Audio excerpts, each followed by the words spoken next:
Anyway, hello everyone, welcome back to Overclock Showcase. And I am very excited. It's been, I guess it's 1.5 weeks, right?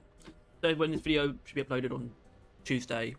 It wasn't the previous Tuesday, but the Thursday before last. It was when the last one of these was, and that was, of course, Microconductor add-on. I think that's when it was, I'm not sure. Either way, obviously that was the season finale. We finally got through all of the new overclocks, so added in Season 5. But now, you know, it took a while for me to really decide what was going to happen with this. Obviously, I was thinking of bringing back Build Showcase, and I think Build Showcase probably will come back at some point. That might be more of a Season 6 thing, though, which is obviously quite far away. But I just mean I might be more inclined to sort of propose and develop new builds that I can basically brand as, like, very concise, fully formed builds when we have that next set of overclocks. Assuming that we do get new secondary overclocks in Season 6, it only seems like a natural step. I'm pretty sure that's what's going to be happening. And after doing the overclock showcases for the new overclocks, I found myself thinking, I think I want to keep this up. And I want to do it for all of the overclocks. And the problem I have with that is you know, the agony of choice. There was a couple of things I could do. You know, obviously we have a on the channel we have a class order that is almost always adhered to. You go engineer, gunner, driller, then scout. That is the order that we do things in, typically. That is certainly the order that has been adopted for the build and overclock showcases. So I could have just gone through the overclocks in that way, but that would have been extremely linear and, well, boring for me, personally. I think I want a little bit of excitement. So I devised a way to basically randomize what I would get in a very controlled manner. So, lucky me. And I went off the basis of, even though it's just like a new season, right, whatever, I still went off the fact that the last one was an engineer one, so it's gunner this time, and I ended up with my methodology, which I'm going to explain at the end when we find out what the next overclock will be. I ended up with Burning Hell, which is not a bad thing. It's not a bad thing for two really big reasons. Reason number one, Burning Hell fucking rules, so that's nice. It's a nice fun one to get me back into the swing of things. Reason number two is I somehow haven't done a build showcase on Burning Hell. It is probably one of the most prominent builds in the game, is Burning Hell Minigun with Volatile Bullets Bulldog. Of course, you're not looking at that right now, and there's a reason for that. Because if anyone here has watched any of the previous Overclock showcases, which I imagine at least some of you have, you would know that my approach to those videos is to basically show off the two most different builds I can come up with for the overclock that I think are still have at least a baseline level of usability. And that's why I need to reiterate, this is not a build showcase, this is an overclock showcase. The builds are not important in terms of you should be using these builds with this overclock. They're only important in terms of showing the range of the overclock. Unless the build happens to be absolutely terrible, but I think I have very effectively managed to avoid that. So the two builds we're going to be using today are, of course, the one you're looking at right now, and this one, the old classic. This guy has looked this way for since each one of these cosmetics have come out. This is what this guy's looked like. And I think the first one, well, actually, aside from the fourth relic on the weapons, but ever since the Roughneck armor came out, that's what he had. The Maverick hair and headgear is the most recent addition. This guy's looked like this for so long, and this is the classic Burning Hell Volatile Bullets build. But we're not starting with that though, because when I sat down and had a think about, you know, what could possibly be a different way of using Burning Hell that's also good, and I've kind of been developing that over time with this coil gun build right here, which uses Necrothermal Catalyst combined with backfeeding module to have a like quick charging, decent damage per shot, high capacity coil gun that does more damage to burning enemies but also provides crowd clearing by making them explode. Then I realised that the traditional Burning Hell build is already your crowd clearing weapon. So I landed on this being the classic build. I was like, okay, what else can I do? And I remembered that there is a facet of Burning Hell that often goes unappreciated. And it's the fact that Burning Hell doesn't just set enemies on fire. Of course, the fire is important even for the other build, because it still adds damage, but what people don't really give Burning Hell credit for is the straightforward damage that it does add. And I'm not talking about the fire, like I said. So what it actually does Burning Hell deals 20 area damage as well in the region that you're firing in. And that's why it's able to insta-kill Swarmers in the way that it does. It doesn't even need to set them on fire. It already does enough damage with a single trigger pull, as long as that trigger pull fires a bullet. It already does enough damage there to kill a Swarmer in 1 second. Obviously, it also adds 80 heat per second in a 5-meter cylinder, and that 5-meter cylinder also deals that 20 area damage. I'm going to admit, I didn't actually look at the numbers before recording this, so it's actually a lot lower than I thought. Don't worry, the build is revised. I have been using it, I know that it's good. But it's only 20 damage per second, which would technically take 5 seconds to kill a grunt, or just under 5 seconds, if that's all you were doing.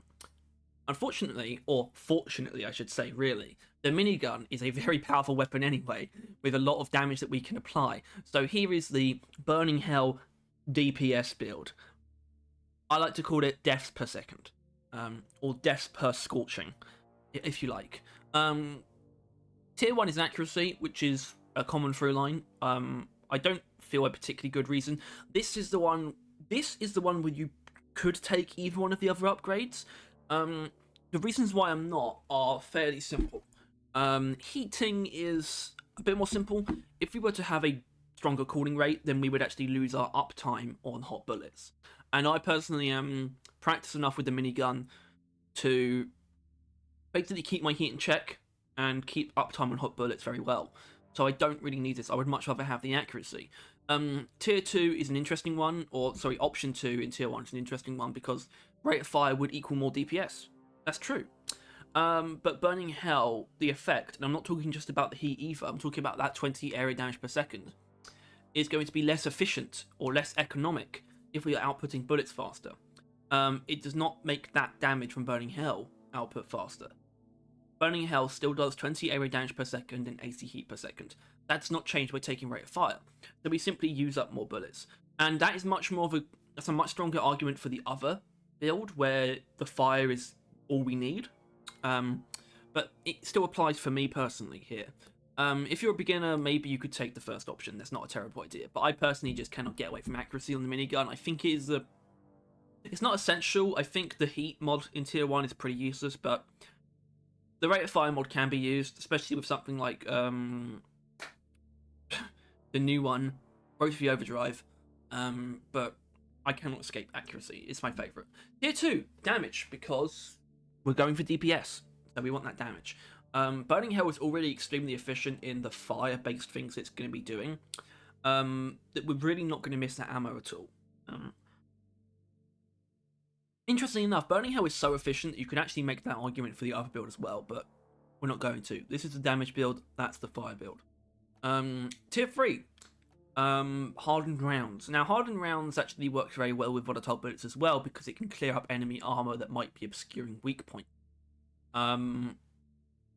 Which is why I'm actually going to, I think I am going to correct this thing. I think this should be hardened rounds. And that applies to quite a few different enemies, but either way, let's go back to the first build. It's more of the DPS option, I would say. All of these options are very good. Tier 3 and the miniguns are very strong, competitive tier upgrades. I tend to prefer the unbreaking though, because it just makes my universal ability to damage things just much better. The only things you can't really, damage from any given angle would be oppressors and dreadnoughts. So I find it to be a very respectable option, and it does increase our damage, or, it increases our damage in the sense of we don't lose damage where we otherwise might. Tier 4, damage, when fully stabilized. Variable chamber pressure.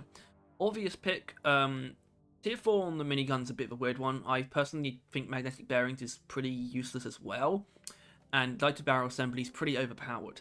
It's extremely tempting and is almost always the better option. At the same time, the minigun spin up time is not too punishing, so if you can justify taking variable chamber pressure, it's definitely worth taking, and because we're going for full DPS, Tier 5, Hot Bullets. Hot Bullets is my favourite minigun upgrade of the lot, of the entire thing. I think it is the best Tier 5 upgrade by far. It is also another through line between the two builds I'm going to be showing you today. And the reason for that is pretty simple in both cases. I'm going to only explain this one for now, though. Hot Bullets adds damage. at a range, but also at close range as well. It doesn't really matter what range, it's still adding heat damage. It adds 15 fire damage and heat. Oh, well, actually, 50% of the damage per bullet is heat. But also, okay, so hot bullets is a bit weird. I don't know if the car.gg explanation is fully informed, but it does. You do deal more damage per shot when hot bullets is active. And even if that's not actually true, it doesn't make it not. It's not like it's not worth using because it lets us still increase DPS through the fire at long range, which is a good thing in its own right. So that's the minigun. The secondary is the coil gun with necrothermal catalyst. This all comes down to necrothermal catalyst. Everything is built around making that, built around facilitating that. So tier 1 is damage. Damage lets us do a bunch of things, including take down HVTs without any assistance. But it also means that combining that with the quick charge, which is so strong, the quick charge is amazing on this. It allows us to very quickly take down those enemies that are on fire that we want to take down. And that's both useful in the case of enemies that might be doused before we get the chance to if we weren't using charge speed. But also to take care of things like, sometimes I just use a grunt to create the necrothermal catalyst explosion. And the charge speed is helpful for that because the grunt's going to die to the fire. At some point, it will happen, and it will happen pretty soon. So it just makes sense to me. Tier 3 is interesting with fear trajectory. It's not essential because I believe the necrothermal catalyst explosion has a quite strong fear effect. But I still prefer it. It means you can actually crowd control in any situation. It means you don't have to rely on the necrothermal catalyst explosions. So it's pretty simple for me. Tier 4 is weird. Shockwave would make more sense to me. But we are kind of in the business. The reason why actually maybe I do think defense enhancement makes more sense is because we're very often in situations where we are close to the enemies that we've just set on fire that we want to kill, and we want to make one of them explode, to trigger NTC. And defense, and sometimes we might take a second to aim while we're surrounded by enemies. So defense enhancement kind of just it just leans into situations that you're going to be using this in for necrothermal catalyst. Speaking of which, necrothermal catalyst tier 5 is an awesome modification that should not go unnoticed. It improves your damage against burning enemies, and also when you kill a burning enemy with it directly, it produces a really powerful explosion. It really shouldn't be underestimated. I think it's probably stronger than most iterations of a PGL incendiary shot, which is pretty crazy. It completely wipes out grunts and Macteras when you actually trigger the explosion. And obviously that damage itself, not only does it help us take out those enemies that are burning to trigger the explosion, it can also help us finish off larger enemies that we can set on fire. The weird thing about this, also sticky grenade, don't worry about that. The weird thing about this is the fact that I'm going to be using it on Elimination. So let's start, because I know that I'm going to be doing this mission. Elimination is Burning Hell's only crutch. It's the only thing where Burning Hell is kind of like, ooh, a bit icky, And why is that? Well, that's because it basically doesn't do anything. But what it does have is 20 area damage per second that can be dealt from any angle. Not that we're going to be shooting dreadnoughts from any angle. We're still going to be going in for the DPS. And hopefully that comes through as something that looks like it's worth doing to you. That is kind of the idea of most things. They are supposed to be, this is an Overclock showcase, yes, but the builds themselves are still meant to be somewhat attractive. It's going to increase. Oh god, that doesn't look good, does it? I look ill. Not unlike usual. Let's just leave that how it is. But from using this build, I found Eliminations to actually be a very fun mission to do this with, and that does have a lot to do with our coil gun. So, which is kind of weird because when it comes to the actual dreadnoughts, they're not going to be seeing too much action as far as like burning damage bonuses goes. But Burning Hell is still the catalyst for this build that I think is surprisingly good at elimination. So it definitely deserves to be shown off in this concept, even if it doesn't make the most sense possible. So let's just get straight into it. Now, I've had a lot of fun with this build, so I really want to get some big groups I can show off necrothermal catalyst against. It's a really good showcase, which is why I would admit for this build, Burning Hell is somewhat of a side piece. It's really just aiding the overall process. But that's fine, because that is a different use of Burning Hell. Obviously, the other build, we're still very much... Oh, nice. We're still very much leaning on Burning Hell as a crutch to trigger damage bonuses for the Bulldog. But it's still an extremely effective trash clearer and just efficient, wildly efficient crowd clearing tool. And something that doesn't change in either of these builds about Burning Hell is how insanely good it is against tiny enemies. I doubt that will ever change, because how could it not be strong? I don't think there's anything more efficient against tiny enemies. Even the Wave Cooker with Boiler Ray, I don't think it's quite this insanely good. Barnacles are not the kind of thing that I really want to be dealing with, but I will, because I am a loyal member of the company. It's not good use of ammo, but I have no choice. My hands are tied. Anyway, I'm gonna get some actual combat soon. Ah! Oh, I think you missed that. That's fine. Stingtails are actually interesting. Sometimes we do use stingtails as the source of the explosion, but sometimes we also just kill them, which is, you know, nice thing to do.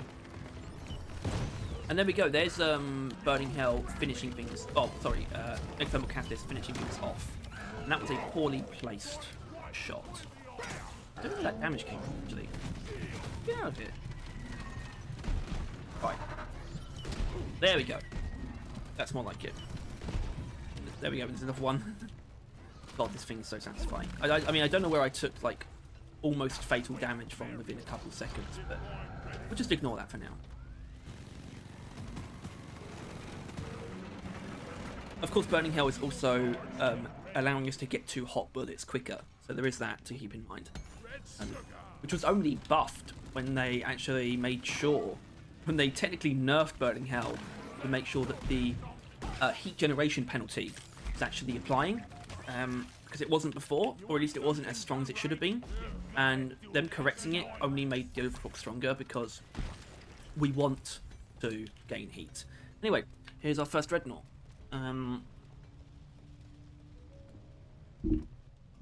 I would like to be on full health. I will be in a second, but I think I'm going to free the Dreadnought anyway. It's going to be twins. Okay, not twins. I don't mind twins. Actually, twins are surprisingly a pretty good one for this build. Hiveguard is also, because obviously Hiveguard spawns Sentinels that we can set on fire. So here they come.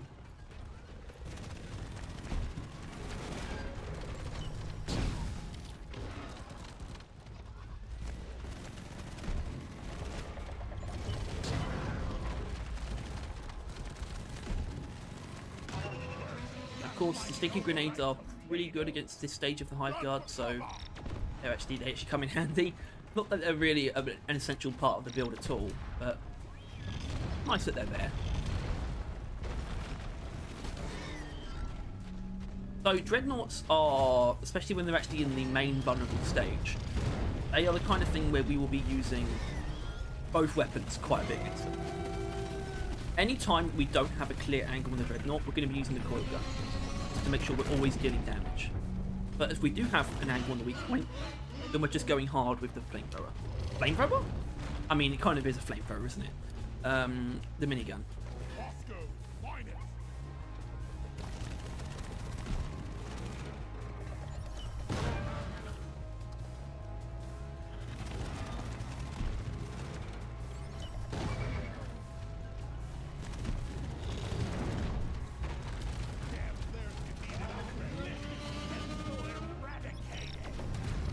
Missed. I'm pretty sure you can't hit multiple shields with that. I don't think you can, at least. I don't know that for sure, but from experience, from like half observing that behaviour, I don't think you can.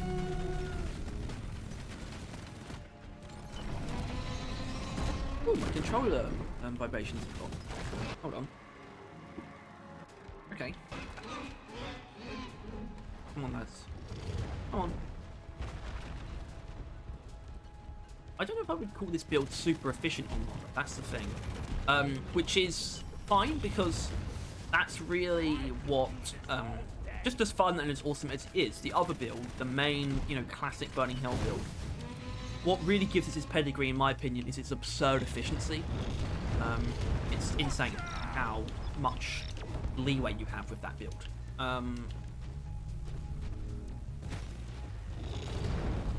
So I don't mind the fact that this build is inherently very experimental. It's taking overclock that you would never build for DPS and focusing hard on DPS. So I can forgive any shortcomings. I'm just surprised, just in general, that it feels good at all is enough of a win for me, personally. And we do have ammo to spare. I could definitely deal with a horde with this amount of ammo, so you could do much worse. And I think it's a genuinely interesting and novel way of using Burning Hell. I can imagine a group of enemies are not far behind, but I think it's time to cut a little bit. So I'll see you soon. Okay, so I've got a fucking horde of Tridors, which is, you know, the circumstances aren't great, but it's still a good thing to get, because look at that. They're all on fire, which means they probably would actually die to the fire, but I'm just going to kill them. This guy will die. There we go. Yep. That wasn't terrible. I think that still showed off NTC just fine. Not that this is an NTC show. I mean, I've got to think about that. What happens when I get round to neurotoxin? Necrothermal catalyst, not neurotoxin. Well, I know what I'll have to do. One of them will have to be, well, one of them will be damage. Wait a minute. Another, it's not an overclock. It's not, so yeah. Although I'm not against doing, like, tier 5 focus videos, because the tier 5 upgrades are essentially overclocks. I would not mind doing that at all.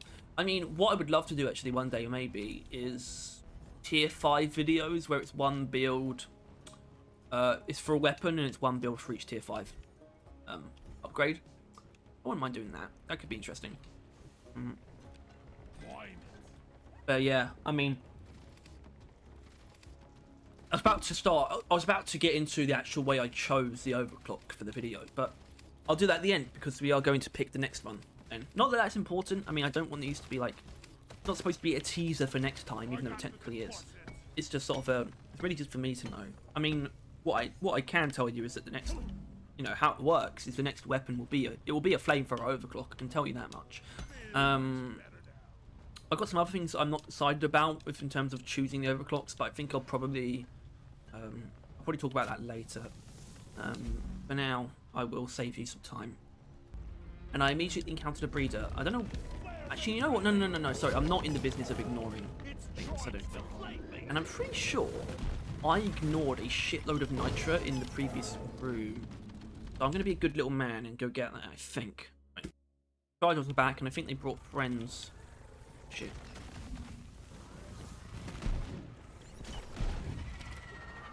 That's the power of the quick charge, actually. I just saw there.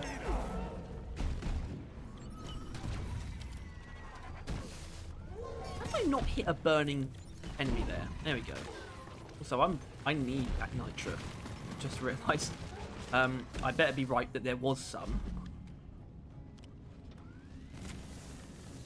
Alright, found the nitra. It's time to attempt to clear this hellhole of a room. Oh, nice. Well, that was aiming at me. Oh.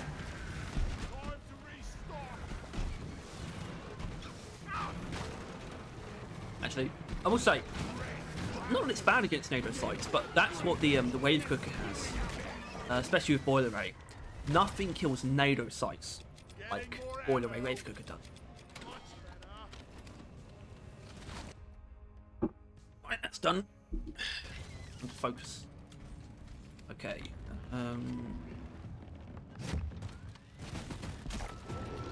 Shit.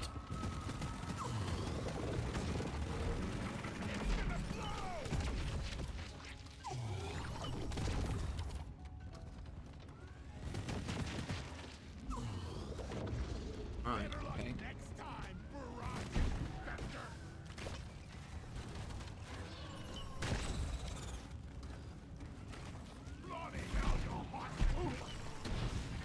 Lovely.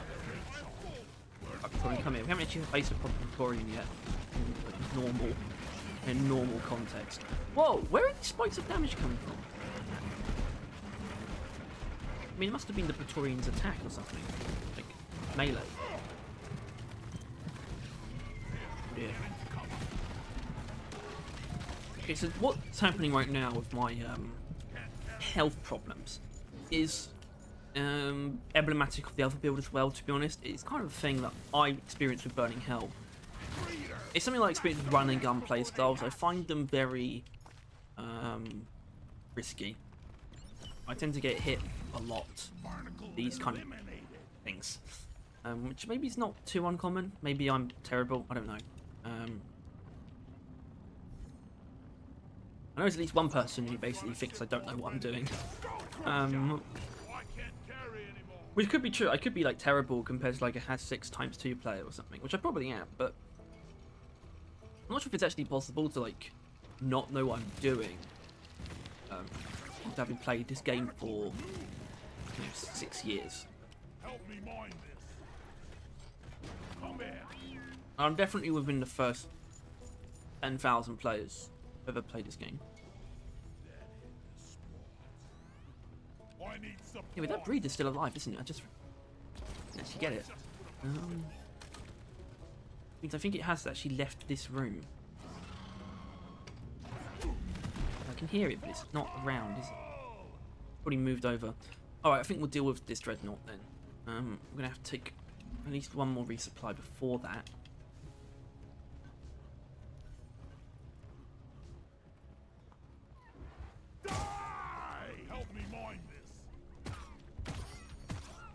Alright, do it. I don't know, I just feel like we're gonna get... There we go. I was about to say twins and I wasn't gonna be wrong. Lacerator gets the minigun equipment. Arbalest gets the coil treatment. It's a simple formula.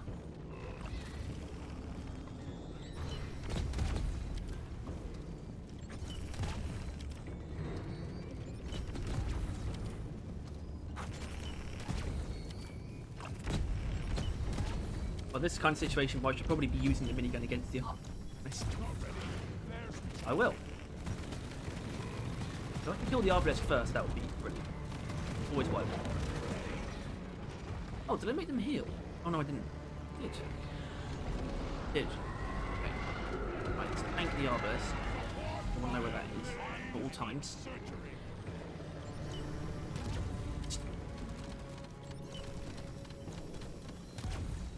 Why are you so hard to hit, bro? I did stick him though directly.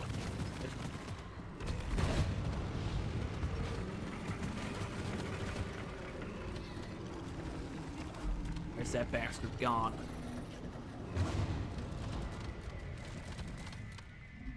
There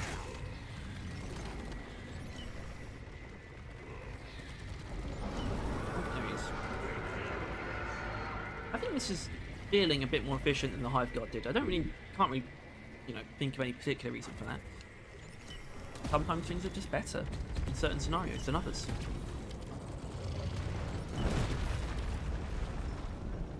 I'm going to use a bit more minigun now, so you can sort of see the DPS result of speccing into DPS with Burning Hell, that's kind of why I was like mainly using the coil gun against the Arbalest, because we get our most DPS at close range, for obvious reasons. Bro is upset. Whoa! Shit.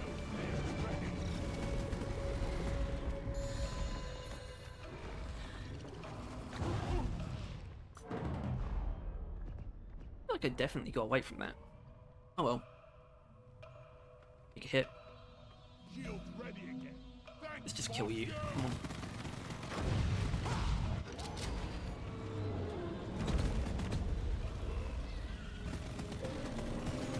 And let's just kill you as well. Okay. Wonderful. We've definitely seen how good it can be. It's pretty much any target. I mean, robots would be interesting, I suppose. I'm not going to obviously have the chance to do that. Unless there's a secret prospector in this. Okay, or a secret prospector data deposit. Which I wouldn't want, personally. Because you would probably end up dealing like a lot of damage, like to a patrol bot, for example. You'd probably end up dealing a lot of damage before setting it on fire, and it would probably feel really weird. Okay, these stingtails. I don't know what the deal is with them. I feel like, I swear, every mission that I've used this build has had stingtails in it. And I'm talking about, you know, my prior experience, not the single mission that we've done today. Guess they like this overclock. There's a third one. What the fuck?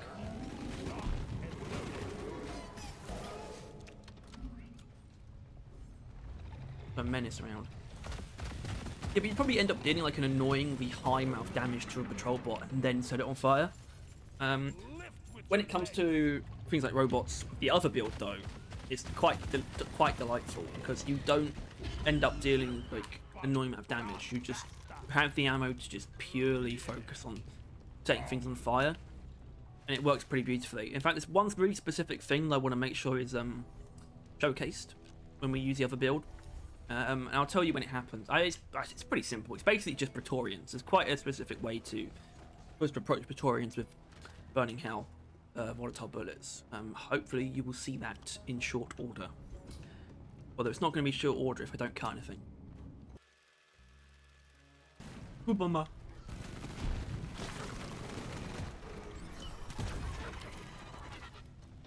Many grunts.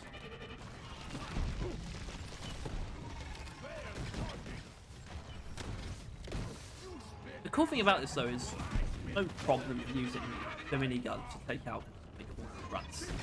It's a perfectly acceptable thing to do still, even if this minigun is designed for other things.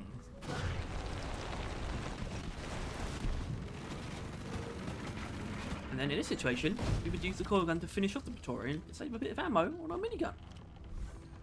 Beautiful. Perfection.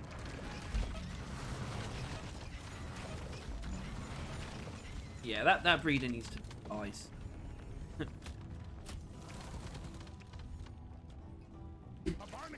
Found the Room of Wonders.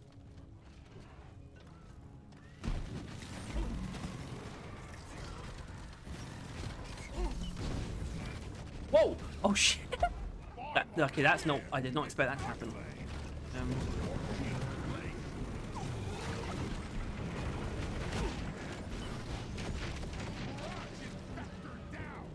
I mean, I can see why. I can see how it happened. Breeders in full mode. Is that a fucking prospector? What the shit?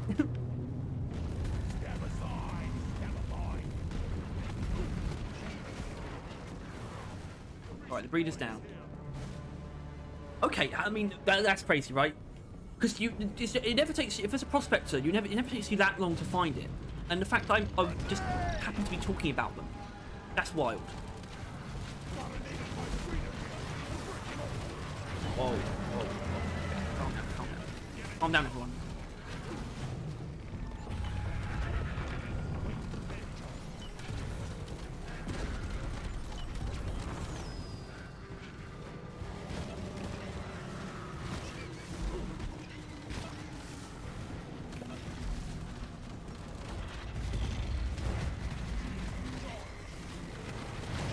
Wish Bosco could like prioritize timing.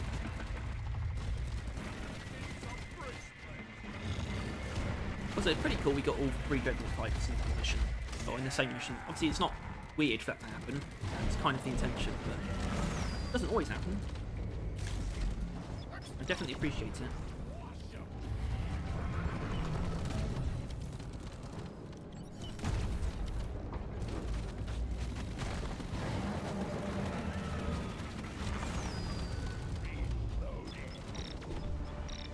I like how I got damaged by both those grenades, but I think it's funny. Oh, that sucks. I really suck sometimes.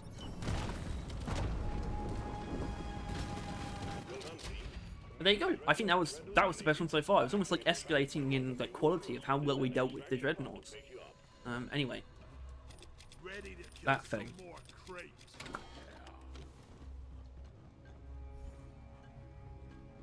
Oh, it's cool that we got Journey to Prospector playing. Obviously, I know that's not what they mean by Prospector in the song title. But still. Okay, patrol bots. I need them to get a bit closer. I've made this one my target, I think.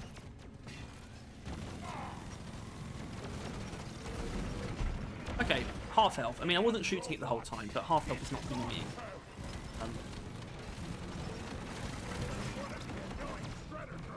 How about from a distance, though? Okay, that's... I knew that could happen, by the way. So basically, if you overheat a patrol bot, or, you know, you can overheat a patrol bot even if it's in hackable mode. I did know about that. I wasn't ignoring it. I just didn't think I tried to stop the moment that it died. Oh well.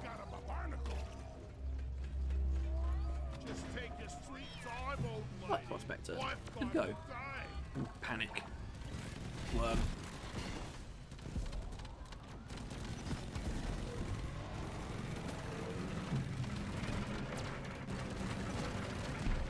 That's what we call a 9-map damage. That thing was basically dead.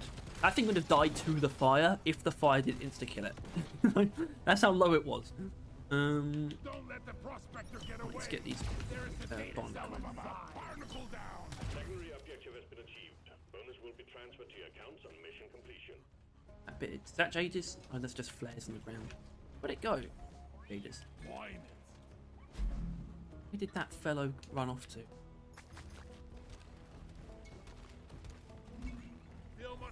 Have to find him. So we got a big horde, which is very good for us.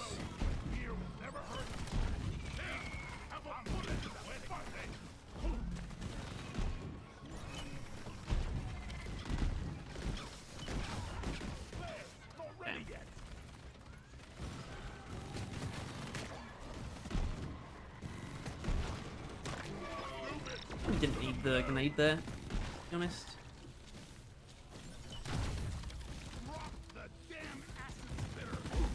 Oh, I still haven't found the Prospector. No, let's save equal 8 for the end. For extraction. Find that Prospector. Well, the more time you spend in here, the more... Oh, the presser!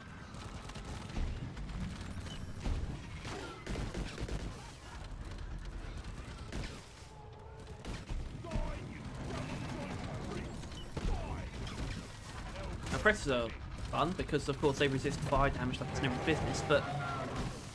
Okay, I'd already dealt quite big damage to it, to be fair, from up... So, that explains that. I remember when I used to... Whenever I had sticky grenades, I would throw a sticky grenade first when fighting in a prep.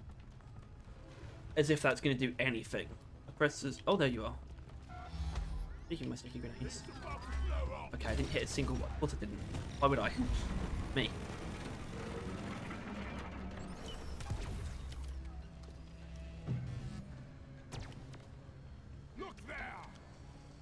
Get that.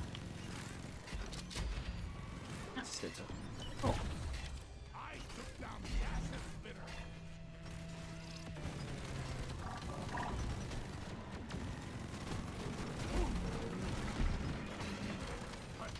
Oh, okay, I guess I'm not sure how that overheating actually works then.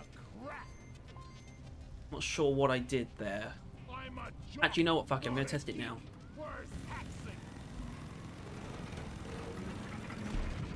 Yep, okay, thought so.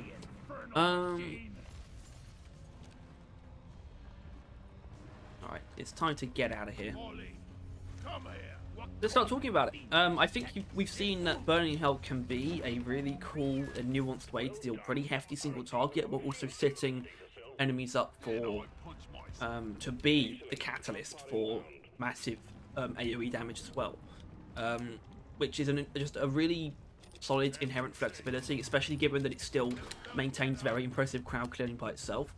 I find this to be a very fun and nuanced, aggressive build. While Burning Hell is inherently aggressive, it's not always like... It's very economic as well. This is a build... This build doesn't... This build uses up... This build uses up ammo fairly fast, but it never feels like you're wasting it either, which is a really good feeling for a build, like an aggressive build. worst feeling is a build that uses ammo very fast, but it doesn't feel like it should do that. This one definitely feels like it should. And I think that's really it. There's no real situations where it's weak either. It's always a good thing. Where did the fuck? Did she do a? I think she faced through the wall. Okay. Love it when that happens.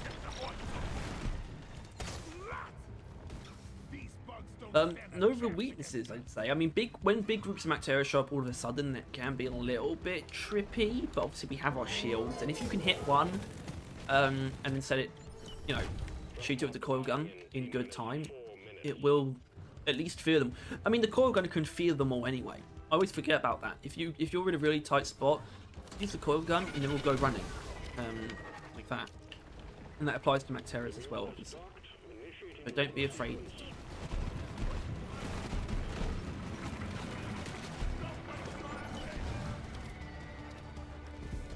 Okay, there we go.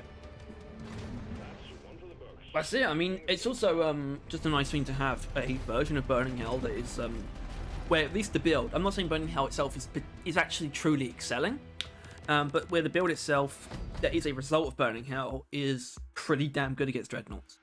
That feels pretty nice to have in my arsenal, because the other one is interesting because the other one is so focused on giving the Bulldog the highest amount of damage possible. And yet we basically can't use it against. We can't use it against bosses. Basically, we can't use it against the Dreadnought or the Caretaker. Miscellaneous bosses we can. I think both Betsy and the Omen would be affected by it. Corlox obviously would, although I'm not sure about the heart itself. It's interesting. It's also very well known. Oh, what for? Oh,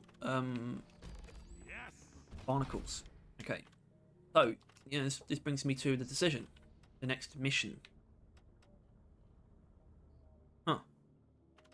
That's actually perfect. I should not ignore that. That's perfect. And I'm going to leave more enemies on as well. I've kind of made the decision to not use tough enemies on these videos because I think it just skewers what the normal experience is going to be. I think enemy health and the expectation of what happens to an enemy's health when you shoot it is much more important to keep consistent when it comes to showcasing things. So 1, 2, maybe 3 at most times I've used the tough enemies modifier in these videos, and I don't think I should have done. I definitely regret doing that. Anyway, here it is. The Big Daddy. So this is Burning Hell minigun built for fire and crowd control. Well, crowd clearing. Not crowd control, actually. It's the opposite. As far as the minigun goes. But it's also designed to set enemies up to be annihilated by the Bulldog. So sometimes that's what a mod is chosen for. Sometimes it's the other thing. Tier 1, increased accuracy. This is to help hot bullets so we can set enemies on fire at a long range. Not only so we can laser them down at a long range, because the minigun is also our HVT killer. So web spitters, acid spitters, tri-jaws, maybe not tri-jaws, stingtails, those kind of things, we're going to be killing with the minigun. And when we have the increased spin-up time and the accuracy and hot bullets and hardened rounds, it works out really well. In fact, really the only things that are specifically for setting enemies on fire and setting them up is the ammo, just so we have so much more fire, because the bullets don't really matter. So having that ammo, so we're just way more fire that we can inflict, is amazing. And hot bullets itself, which is to set enemies on fire at long range. Of course, Burning Hell is conducive to activating hot bullets because it makes it heat up faster. And here it is, the Bulldog volatile bullets. You know it, you love it. I mean, this is the one where I'm going to be a bit confused as to what what the most different versions of it will be when I come across this overclock in this series. It's completely built for damage. Now, I need to explain something. The Bulldog's damage mods are bad. They're actually really, really bad. And I might find myself really regretting the fact that I don't have more ammo. I've typically actually taken Burning Hell with at least one ammo mod. And I actually think that's probably the best way to do it. But I want to play with extremes today. And the extreme would be just going all damage. And the reason why I am at least somewhat confident about that is the fact that the Burning Hell minigun that we're using with this build is so ridiculously efficient that I'm just not particularly worried, basically. and we can really just use this to annihilate the enemies that need it, and you'll see that in action. So, and that's why we have everything built for pinpoint as well. We don't really need reload speed, it's not important, so we take improved accuracy. Same with Deadeye in tier 5, which is improved accuracy. I think it's exclusive to movement though. It is strange to me that Floating Barrel is probably the most powerful accuracy mod. Kind of frustrating, but you cannot justify taking it, I don't think. The only time you can maybe is with a 6-shooter build. In tier 3, hollow point bullets for obvious reasons. That's going to give us the damage, or at least a lot more of the damage. I'm sure you understand it. It makes perfect sense. The one thing we lack is crowd control. We can achieve a decent amount of safety just by a very haphazard run and gun playstyle. But when it comes to huge groups of enemies, we can't disable them easily. Which is why I think cluster grenades are actually a genuinely good pick for this. So I do recommend cluster grenades. Also, I didn't really... get out of the way. I didn't really talk about tier 4 enough. I think lighter barrel assembly should not be underestimated here, because it lets us start... Obviously, it starts shooting quickly, but it lets us start setting things on fire very quickly as well. And that is, obviously, that is important for obvious reasons. And hopefully you will see that. What you will also see is how you already saw it with the tiny enemies in the previous mission, but now that we have that increased ammo and lighter barrel assembly, you're going to see how insane this thing really is against tiny enemies. It's actually kind of nuts. Also, are we in the Azure Wield?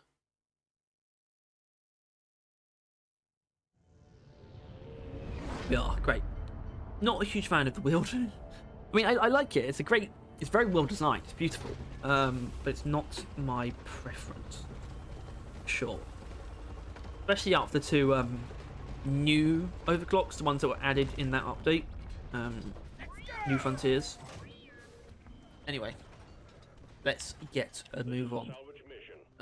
Salvage mission, there's a chance I'll just skip to when we get to the main room. I think I'm going to do that.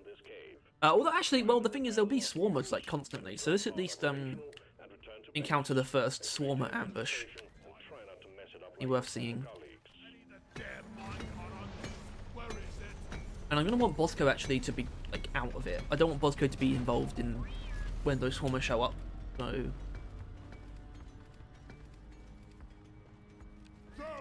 get to work.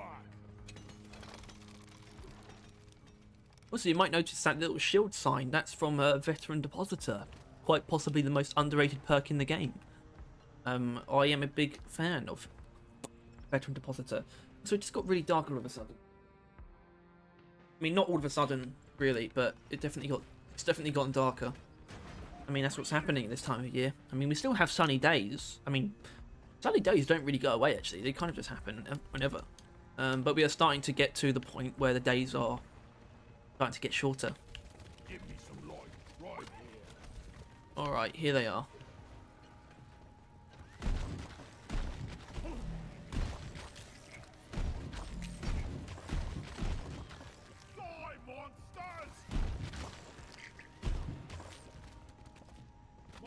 Yep, I think I did it. I could have played that a bit better. I probably didn't need to jump around as much as I did, to be honest. I probably could have done that somehow differently to avoid that. But you saw the efficiency. 62 bullets in total, technically. 31, by the way. I still find that fact so weird. They might as well just change it. No one, well, people will notice though, won't they? That's the thing. There better not be any of that weird shit in Rogue Core, alright? Go ship. Rogue Core is your opportunity to not make the mistakes that have just kind of persisted about DOG.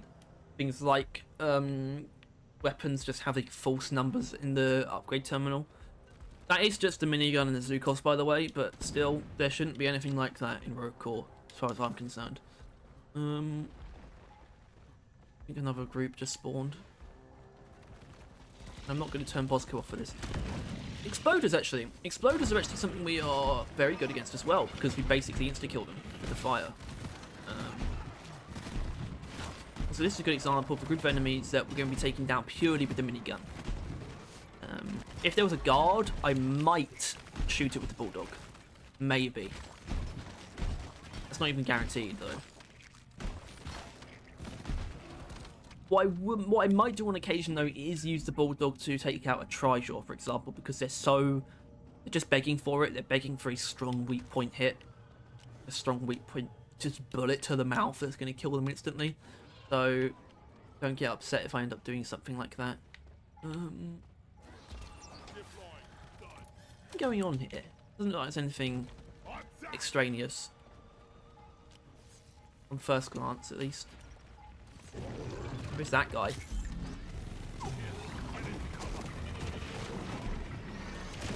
Oh, did you see that? One shot. I mean, obviously I'd already done some damage to it, but yeah. Also, normal Mactera are the same. They're the kind of enemies that I will probably be one-tapping with the bulldog without setting fire. Even you have to forgive that. That offends you. Instinct basically, and I'm pretty sure that is something that does change because of course volatile bullets does come with a small damage penalty anyway to the base damage, which is obviously overturned the moment used against a burning enemy. But I'm pretty sure when you don't take full damage you actually lose the Trijaw breakpoint, which is pretty damaging actually. I think the Trijaw breakpoint is pretty important. I don't want to have to set it on fire just to kill it. And sometimes I know that, you know, it doesn't necessarily speak to efficiency as a whole, but sometimes putting something down fast is more what you want than just putting it down with less bullets.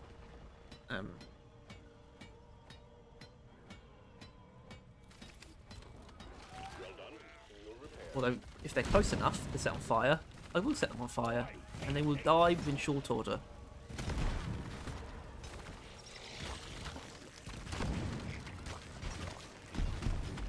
So what I really want though is I think a warden would be awesome. Wardens and Praetorians feel amazing to kill with this build.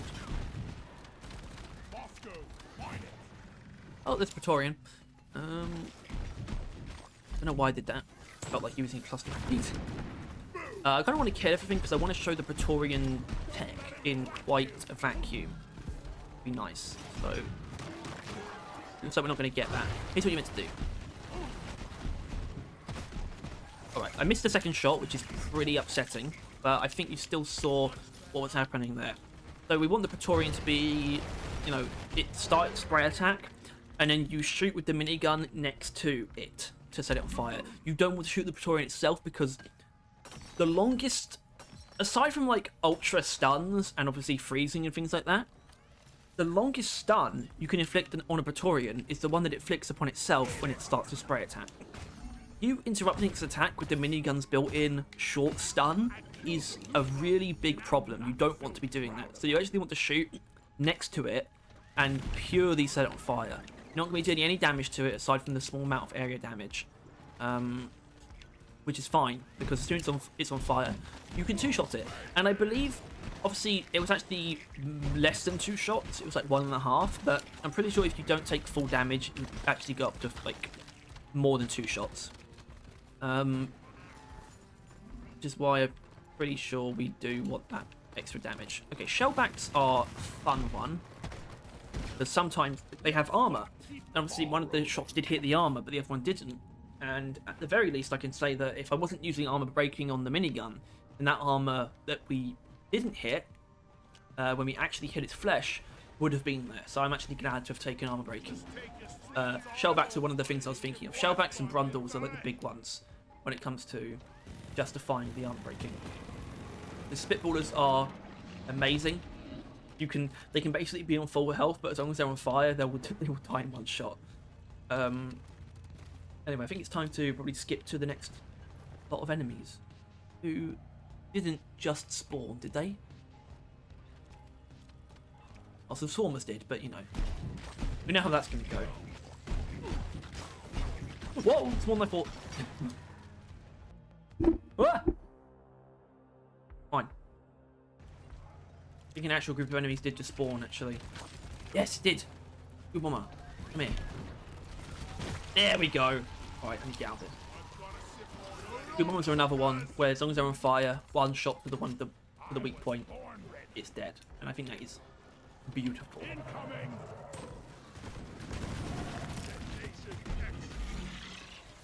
I can't really justify shooting that shell back and saying no, didn't it? flesh, I think. So we might as well just laser it down with the minigun.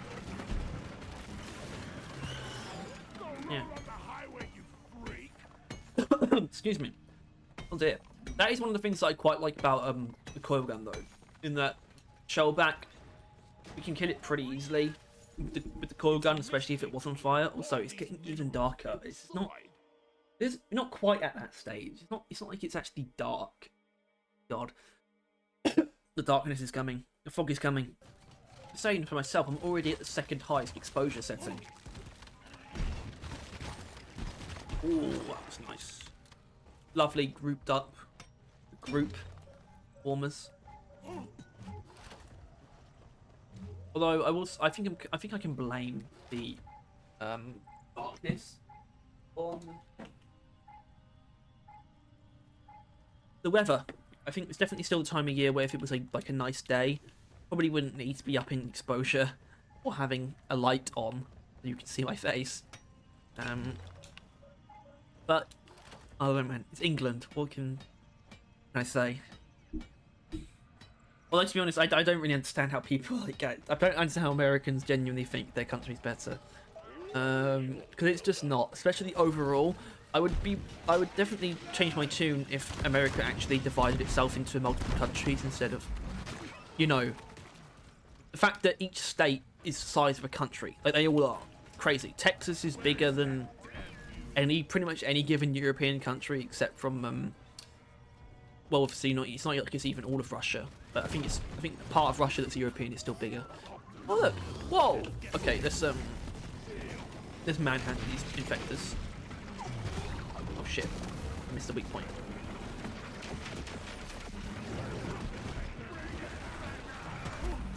Missed the weak point again and again. Oh wait, okay, hit it that time. Oh dear. What I get for slandering the US. Right, let's do this properly. There we go. That's what I wanted to do. I mean, it wasn't like the last one was terrible, but that's really what I wanted to show you. That's the true power of the build. And that's kind of it. I mean, this is a build that is extremely powerful in literally every situation except a dreadnought or a caretaker fight. And honestly, we've got so much ammo on our minigun, and therefore so many bullets that we can still, you'd be fine. Like, you would be fine in those mission types. If you love Burning Hell, feel free to just use it all the time. Like, you're not going to truly go wrong. No one's going to be truly upset with you. And I mean this build, if you truly love using Burning Hell and volatile bullets, then there's no reason to just not use it all the time. Like, to be honest. Obviously, if you want to be a bit, you know, more useful, you could swap to, like, a coil gun build, for example. That's probably a bit better for those other missions, like Elimination, Industrial Sabotage, but, hey man. What's even cool about Burning Hell is that it's actually, like, pretty good against rockpox in a weird way. It's a bit of a backwards way. The reason why it's good against rockpox is because you have because you're much more efficient than normal at dealing with other enemies, and therefore you can actually afford to kind of use up those bullets to pop the blisters on the rockpox. But when it comes to the weaker rockpox enemies, the fire still does damage, especially with the grunts and exploders. Not like the fire's not doing anything. It definitely is. I think people probably underestimate how easily they can kill the weaker rockpox enemies without even hitting the blisters.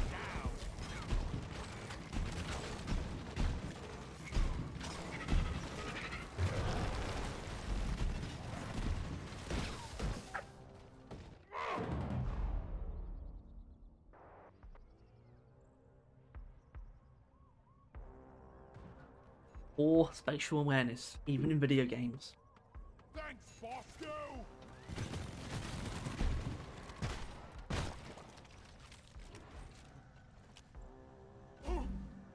Well, I think I'm just going to find these fossils now, which you like just do good, and you don't really need to see that. So,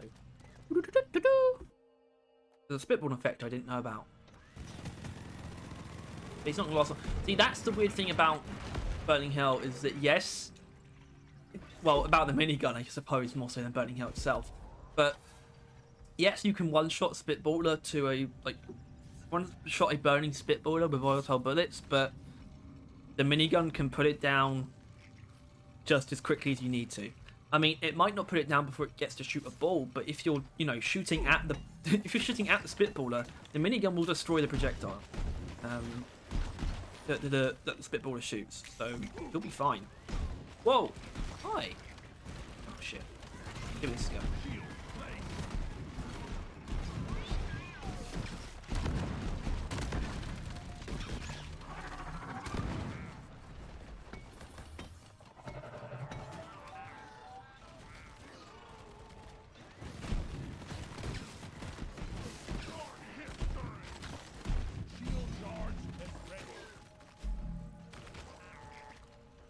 See, I think I'll say this now. Actually, I was going to save the explanation for the very end, but in terms of how I choose the overclocks now for this series, I do use the Wheel of Fortune website, which is now what we use to pick items in tier list videos. I'm actually using that, and I think I'll show you. I think I'll show you the wheel actually, not just because it looks funny. I can't remember what I have on it. I'll upload custom pictures to be the background. Can't do it. Fun. The angle's too stiff. Right up.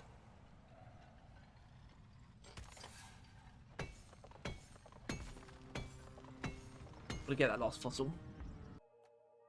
Oh, I found all the fossils. And there's a goo bomb here, but probably gonna go down in a slightly different way because, yeah, I mean, this is the fun thing about, or that's just the great thing about this build, about Burning Hell, about the minigun, is that, yeah, we can do some work with Bulldog, with volatile bullets, but the minigun can handle it too. The minigun is not bad at anything, especially with Burning Hell because of how strong our crowd clear. Anyway, look at this idiot.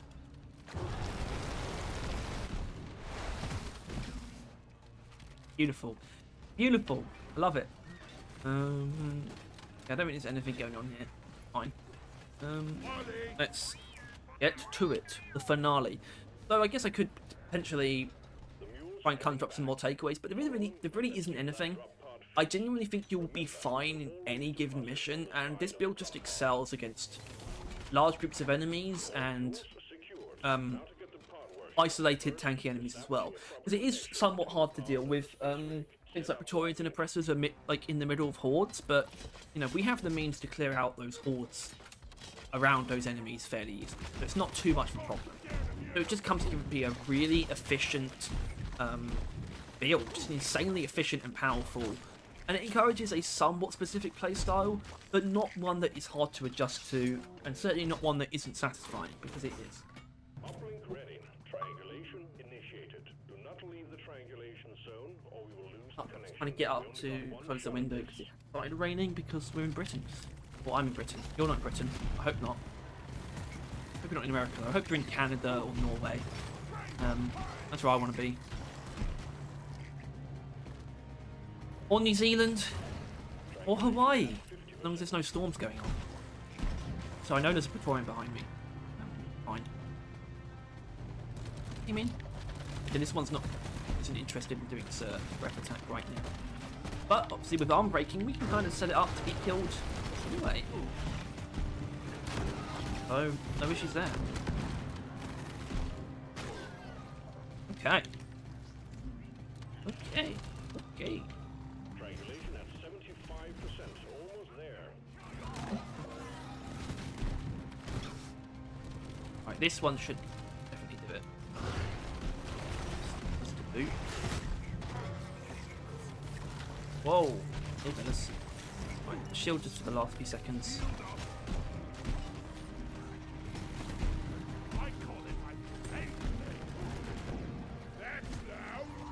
Nice, I'm actually hitting shots. That's what feels good. I'm glad my accuracy is actually not switched off for this video. Maybe that's from playing a lot of Halo recently. I don't know. Probably not. It's not like it's super important. I mean, no, it is actually, because I've been playing through Halo campaigns on Legendary. That's been sort of a long-term thing, and I'm finally on Halo Infinite, which I love, by the way. I love Halo Infinite's campaign. Please give it a try. Like, Halo Infinite deserves recognition for its campaign specifically. Taking some of the ammo. It's just not getting any. Speaking of things that are like that, I'll get to that. But yeah, I've been playing on Legendary, and when it comes to Halo, you know, it's obviously its sandbox is one of its best things, but not in Legendary. When it comes to Legendary on Halo, you've just got to take those precision weapons and just keep your distance. So aim is actually pretty damn important. Okay, this is... I don't like this. I don't...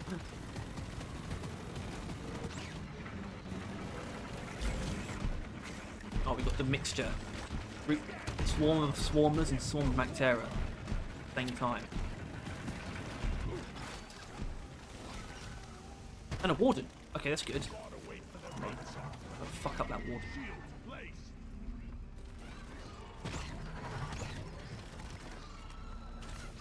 Okay, now my aim's not on point. I'm pretty sure you can easily one-shot the wardens though, because they do have a 3 times weak point.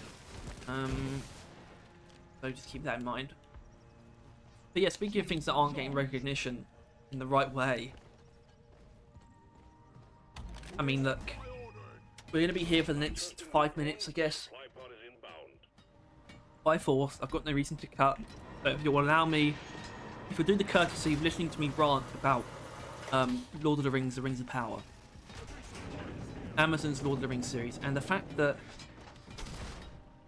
I don't know what to say. But here are the facts, in my opinion. Like, maybe not facts, but it's just kind of good. It's actually kind of really good. And I get annoyed when I see people like Critical and Angry Joe talking shit as if it's like, as if it's really bad. As if it's like a dog shit show. And I'm just thinking to myself, this is just completely... This feels genuinely dishonest. It's not like it's not a piece of shit show. It's not something that should be completely overlooked. I'm not saying it's like the best thing since sliced bread. Far from it. It's but it's still got a really talented group of actors. It's got incredible production design and music and visuals, and it's got, in my opinion, a fairly objectively interesting take on Tolkien's lore. It's not perfect. It's not a perfect adaptation to anything, but it's interesting. Also, I think I've been distracted by myself. Alright. And I'm saying this as someone who is like a fucking massive Tolkien nerd. I don't know if I'm no Stephen Colbert, but I own a lot of the books. I love the films, which obviously are very divorced from the original writings in a lot of ways, and that's probably the most annoying thing. You know, most of the people who are shitting on it are kind of also fans of Peter Jackson's films, which I love. They're literally my favourite films of all time, but they are massively different. I'm clearly getting very distracted by what I'm saying. Which probably isn't appropriate. The fact that I'm ranting about a completely different subject and it's causing me to do worse in the game that the video is about. So I apologise, I'm going to stop now. But what I do think is happening, I do think there is something of a manufactured trend to hate on the show. I don't think it doesn't feel very honest for people to be calling it just like absolutely god awful. I just think that's really over the top. It's kind of just straight up wrong. Fuel cells at 75%. You're almost there. I will say a lot of the problems I'm experiencing right now with this scenario is terrain. I hope that's not. I hope that's fairly obvious.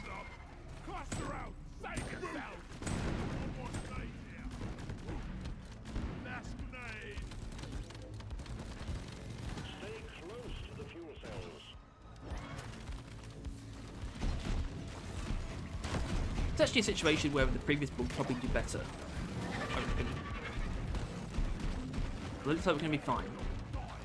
Fuel cells fully charged. Drop pod engine powering up. Hold your ground. We're almost ready to pull you and the goods out. And I think that's it. I mean, it's not like I have any more takeaways. I've already kind of been through everything. I mean, I think there are some scenarios like that where we can't, because when it comes to the efficiency of the crowd clearing, we really rely on a run and gun play style and not just like spending time in one place. So when you're constrained to a place, and it's not the same for escort duty. Escort duty you can kind of run around actually, but in this it clearly suffered a little bit, but we still pulled through. So I think that's a good sign. It's just not one of its strengths. are when you're in a very limited space, especially when you're forced to stay in that space. Which only really happens in Salvage Job. Actually, well, no, that's not true. It happens in Industrial Sabotage as well with the hacking pods. And a fair amount for vents too, I suppose. Like the data deposit. Mainly the data deposit, because that vent sucks. It's really bad. What isn't bad is Burning Hell. I've only been, I think, through this video and through also practicing for the video, it's just been reinforced that this is just an S tier overclock. It might be one of the best in the game. It's the minigun's best, I think. It's probably what the video's gonna be called. It's gonna be like Burning Hell is still the minigun's best overclock. Or the best thing in the minigun. I think that's true. It's one of the best things you can do as a gunner is use this overclock, especially with this build. Right, are there any beefy targets we can finish this off with? This is the opposite of beefy. Taurian, I want to press it. Press it would be cool. Can't happen yet. Option. Might not.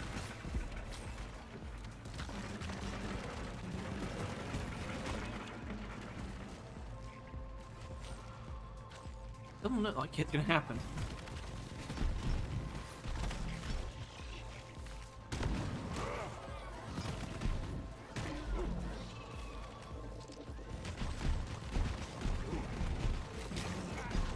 And I might actually die in the process. With my hubris, I mean, I'm not going to lose the mission. 20 seconds to spare. It's unlikely that we're going to encounter anything worth talking about. Or 10 seconds to spare. Oh, I think that's it. Alright, gotta go. Bye. Okay, well, I mean, that'll do it then. I guess it's time to think about next time. Let's actually get the wheel up. Alright, hold on. That's Burning Hell. If you enjoyed this Overclock showcase, then please make sure to like and subscribe. And of course, if you want to see more of these and you want to stay on top of everything, do Deep Rock and Road Call, then please hit the bell as well. As always, thank you for watching. And now it's time to think about the future. It's just the guy who I would change if I was doing video. Would it be this guy? No, not this guy. I need someone who I'm not too married to. Maybe this guy, actually. Mainly because he looks amazing and I love playing as him. Anyway, so next episode is going to be the flamethrower. So how this will work, it'll be like just going through the weapons in that way. Starting with minigun in this case, which means the Warthog, it's going to be a while, but that's fine because the Warthog has, you know, not many overclocks. And we're just going to go through each weapon. Not one by one, just one overclock at a time, like at a time. So next week will be a flamethrower overclock, then a GK2 overclock. Then it would be engineer, but I don't know if I'm going to do secondaries then. I might do it that way. I might do generation by generation, which means after the GK2 one, it would be PGL. And then Bulldog. Then Sparta, and Boomstick, and then we would go to the next primaries. And it would only be one overclock at a time, randomly chosen. You can see why this will take a while, but that's the point. It's just supposed to give me reason to use whatever overclock it randomly picks for me. Even if it's something I'm familiar with, that's fine. It will still force me to probably use it in a way that I'm not expecting, because I have to. The point of the series is that I show off the two most different ways I can of using the overclock, and it will also probably get me to use overclocks that I wouldn't normally touch with a 10-foot pole, which might be the case for the flamethrower. Not that I don't think I truly hate any of the flamethrowers overclocks. I do have a lot of disdain for Face Melter, but anyway, so you're going to see how this works in just a moment.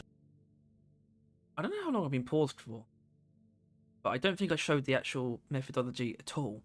So basically, if I need to, I think I need to redo a lot of that. So basically, we have a selection of overclocks here, and because of how the game works, it's always from this order whenever it change. So to me, what this is, from left to right, top to bottom, is 1, 2, 3, 4, 5, 6, 7.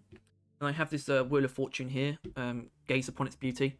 And basically, so I have all the options here, which was 1 through 7, but I've already done Scorching Tide, which was 1, so I excluded that. So I spun the wheel, see what I get from 2 to 7. I got 7, which in game is, of course, lighter tanks, which is a fairly unremarkable clean. But this is what next week's video is going to be about: lighter tanks. But that was partially the point of the series, was to get me to use these unremarkable cleans and somehow show that they might have some range. So it's not a bad thing at all.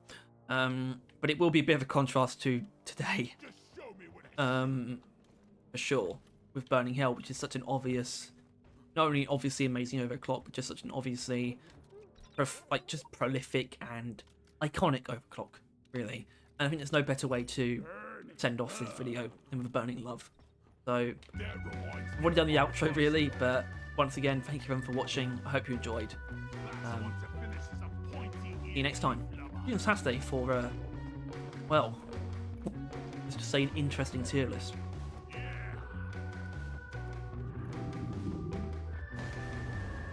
Oh shit. Pulled my earphones out my ears. Oh dear. Alright. See ya.